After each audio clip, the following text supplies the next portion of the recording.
पाकिस्तान का शहबाज एयरबेस है, इसको उड़ाया गया है। भारत के स्ट्राइक में ये एयरबेस पूरी तरह से तबाह हो गया है। एयरबेस का स्ट्रक्चर मलबे में तब्दील हो गया है। ज़कोकाबाद का ये एयरबेस है और इसकी बिफोर एंड आफ्टर की तस्वीरें भी आपके सामने हैं, जो बता रही हैं कि तबाही कितने बड़े पैमाने पर हुई है।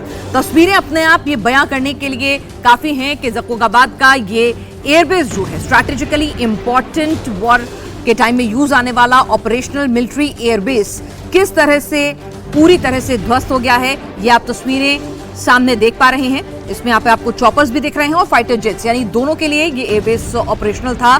और उसके बाद की तस्वीरें आपके सामने हैं कि कितने बड़े पैमाने पर इस पर तबाही मचाई गई है। कि पहले की तस्वीर और फिर उसके हमले के बाद की तस्वीर, दो तस्वीर आपके सामने। पहले की तस्वीर देखिए कि ये जो एयरबेस है ये किस तरीके का था, कितना मजबूत था, यहाँ पर क्या काम हुआ करता था। ये हमले से पहले की, यानी भारत के स्ट्राइक के पहले की तस्वीर है।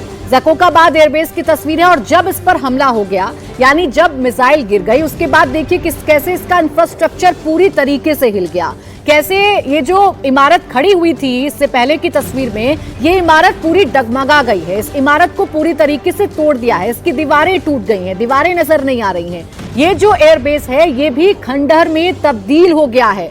तो ऐसे स्ट्रैटेजिकली वार किया है पाकिस्तान पर भारत ने, और उसके सारे एयरबेस जो 11 एयरबेस हैं, जो इंपॉर्टेंट एयरबेस हैं, उन्हें तबाह किया गया है, उन पर भारत ने वार किया है। अब अगर ज़कोकाबाद एयरबेस की बात करें बहल सर, तो ये कितना इंपॉर्टेंट है और ये तबाही की जो तस्वीर है पहले और बाद में, कितना नुकसान। ये एयर ट्रैफिक कंट्रोल टावर के पास अगर आप देखें, ये हैंगर है। हैंगर के अंदर जहाज को मेंटेनेंस के लिए लेके जाया जाता है। यहां से ऑपरेट नहीं करते, छुपाते नहीं, लेकिन जो जहाज को रिपेयर या मेंटेनेंस या सर्विसिंग करनी है तो ऐसे हैंगर्स में की जाती है। तो अगर इसको हमने अटैक किया तो उनके जो 3-4 जहाज अंदर होंगे जो कि सर्विसिंग पे होंगे, उन पे भारी नुकसान हुआ होगा।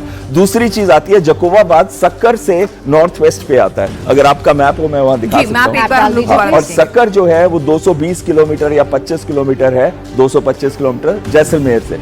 अब अगर जैसे ही मैप आता, मैं एक चीज वहां बहुत अहम बताना चाहता हूं कि जितने भी हमारे भारत के भी जो स्ट्राइक कोर है, जब वो मूव करती है, हमारे पास 3 स्ट्राइक कोर है। तो एक एरिया जो स्ट्राइक कोर का ऑपरेशन का है वो राजस्थान का डेजर्ट सेक्टर है।